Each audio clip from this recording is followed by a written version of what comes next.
Welcome to the Midmark 1000 video resource. This video will first go through the components of the accessories box and then move into tips on taking care of your handpieces. We will finish up with maintenance. Let's get started. I'd like to cover what comes with the purchase of the Midmark 1000. So obviously we provide a user guide right here. So this is a very nice handy manual to have in your practice. It goes through all the maintenance needed, all the parts and pieces of this equipment, and really it's important because when you take really good care of this system, it's going to last you a really long time. So you're going to get your user guide in here. We're also going to provide 3 scaling tips. So the one that we have on here is the routine scaling tip. This one can be used just for your general cleaning of your teeth. This is the one that most clinics use most commonly. And as a matter of fact, a lot of practices that we go into, sometimes this is the only one that they use, which that's not what we want you to do. We provide 3 because we want you to use these interchangeably. When you use these tips interchangeably for what they're made for, then your tips will last a lot longer. You'll be more efficient when you're doing your cleaning procedures, and we provide you this tip wear guide to measure the tips because they do wear down over time. So real important that you keep these things handy and accessible for every dentistry procedure. So we've got our routine scaling tip. Then we also provide what's called a Beaver Tail Tip. This is a flat, wide tip, and what this is used for are those patients that have that really heavy calculus buildup on their teeth. We don't want you using tartar crackers anymore, so this flat, wide tip, when you touch this down onto some of that real heavy calculus, the power of this scaler is going to bust that calculus right off of the tooth. So when you have patients with that heavy stuff, we want you to use this. And then we also provide you a Perio Tip. This is the tip that you can use subgingivally in 3 to 4 millimeter pockets. So anything greater than a 3 millimeter pocket is considered significant. Now when we're working with feline patients and really tiny dogs, it's 1 millimeter. So anything over 3 millimeters, you're probably going to need to do some extra treatment for, but anything 3 to 4 millimeters, you can clean that pocket out really nice with this Perio Tip. We also provide you these tip wrenches, which will help you safely put on and remove your scaling tips. We don't want you over tightening, so we provide you 3 of these. You can put your tips right in them, set them on your scaling unit, and when you're doing your procedures, you can swap these out throughout the procedure as needed. And then we give you a Burr Starter Kit. Now this is a starter kit. This isn't a kit that you should use over and over and over again. Sometimes we go into practices and we notice that these tips are really worn down. These tips, especially your crosscut fissures and your round burrs, really should be used one time and then discarded. So these are inexpensive, and when that cutting surface wears down, you inadvertently apply more pressure to cut the tooth, and what that can do is it can put too much pressure on the turbine of your high-speed handpiece and damage it. And so we provide you a variety of crosscut fissure burrs for sectioning, some round burrs, and then we give you, there's 2 burrs in here that you can reuse over and over and over again, and these are the diamond burrs. So this you can use when you're smoothing that bone out. So if you do an oral surgery procedure and you've got some jagged bone from where you remove some alveolar bone or some of those tooth roots, you can smooth that bone out with these diamond burrs, and you can reuse these over and over. We're also going to provide you a pack of disposable Profi Angles. We're using the Cross-Tex here, and what these do, instead of going around and around, they oscillate like this, and so that means that it generates less heat, but also it's not going to splatter the blood and saliva around or catch the muzzle hair on your longer haired patients. So we give you a pack of these as well. Now, the conditioning spray is really important. We want you to have this handy. Anytime you do an oral procedure, it's really important that you condition that high-speed handpiece. What generally tends to happen from the bone particles and the graphite from the burr, they can get down into the gears of this handpiece and really kind of gunk it up a little bit. And so after every oral procedure, if you condition this handpiece, it'll get up into the gears of the head, it'll loosen all that debris up, and it flushes it right out of the handpiece. This is going to make your handpiece last longer. It's going to help get the burrs in and out efficiently and smoothly, and it's just really best practices for your high-speed handpiece. Now, our low-speed handpiece, you can also condition as well. Same thing on a regular basis, condition this handpiece and it'll last you a lot longer.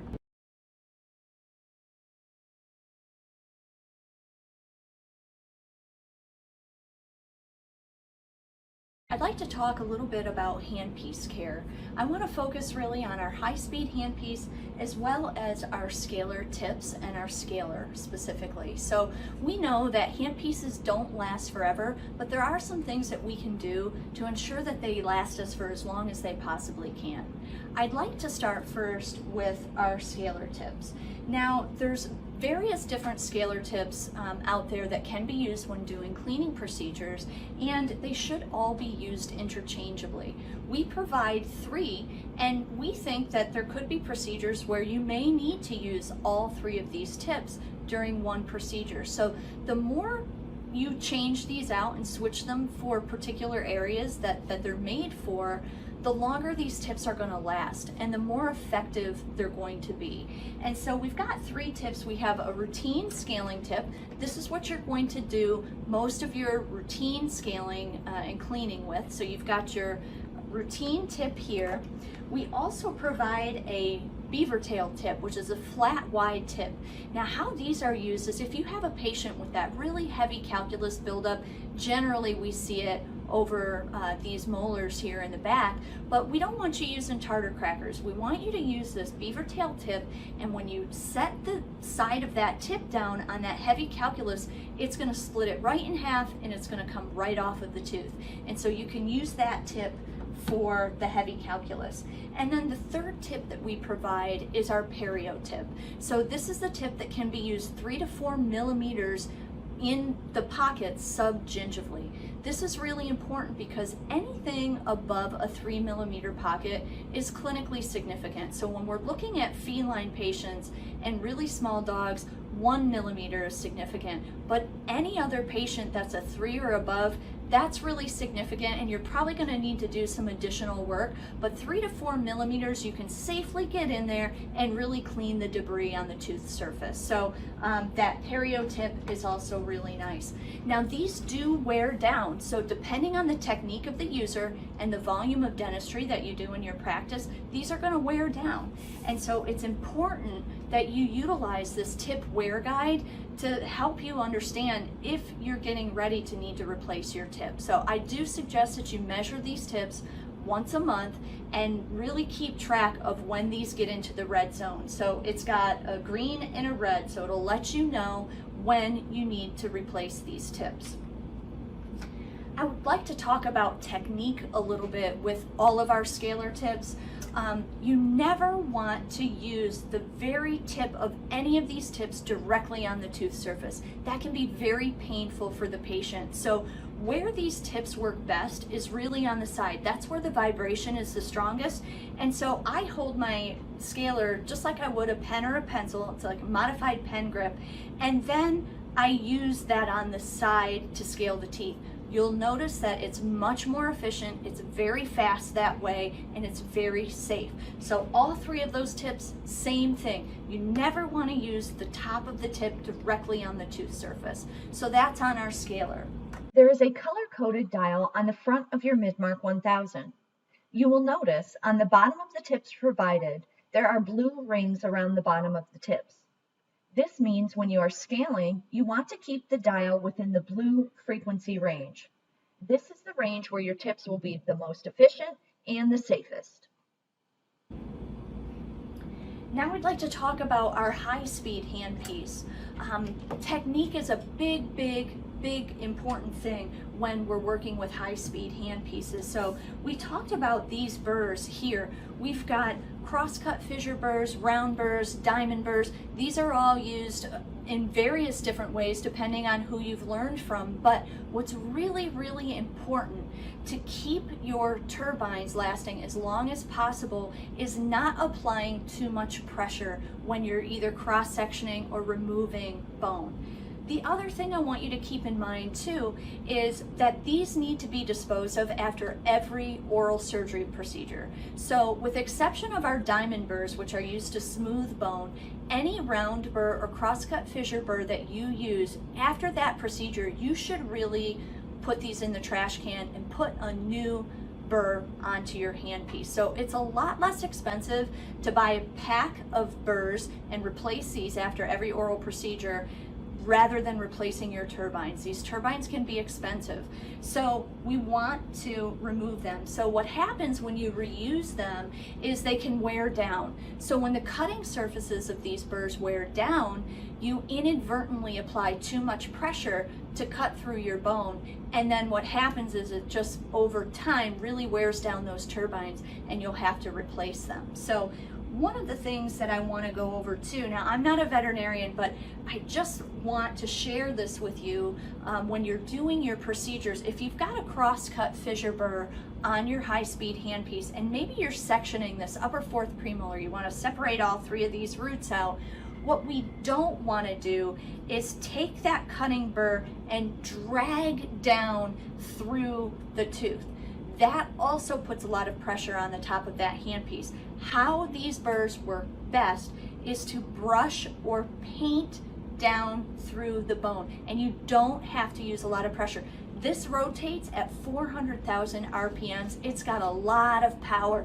So think about that rotation and dragging that burr down. You can understand how that can put a lot of pressure on the top of that handpiece. So you want to paint down through. A light brushing technique is all you need when you're cross-sectioning a tooth.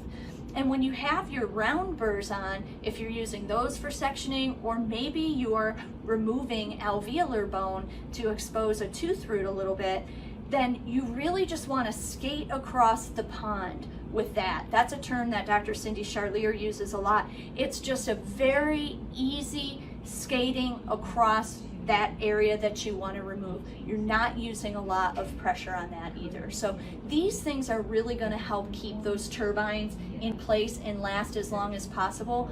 Also, pitching those burrs after every use, conditioning your handpiece is really important as well. We know that a lot of graphite and bone particles can get up into the gears of this handpiece and it can gunk it up. And so it's really important that you condition your handpiece after every oral surgery procedure so you can break up all that debris in the handpiece and flush it right out of there. That's going to make the burrs easier to get in and out, and these are all things that are going to make your turbines and your tips last as long as they possibly can. Handpiece and waterline maintenance is imperative to ensure your equipment lasts for years to come. First, let's go over how to condition your handpieces. You must place a burr in the high-speed handpiece prior to installing the conditioning spray.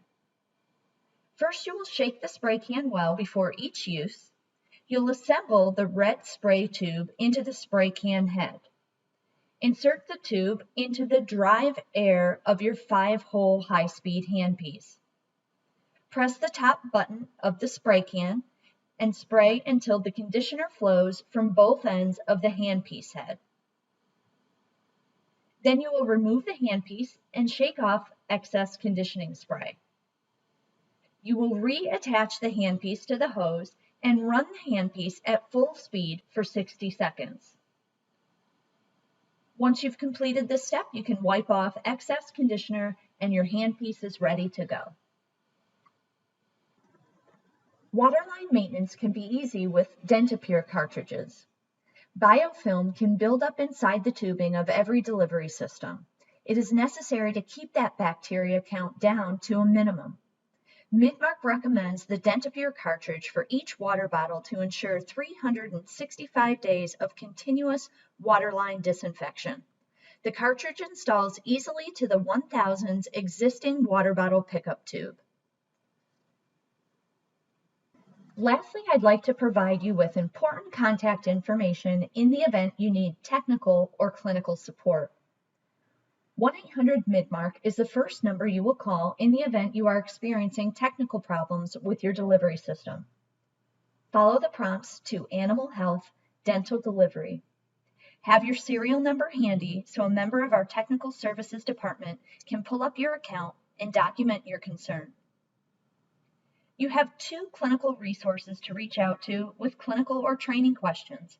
Linda Papalardo is our dental clinical manager, and Danielle Heberly is the manager of clinical services. We hope you found this video helpful and appreciate you trusting Midmark with your dental delivery system. Thank you.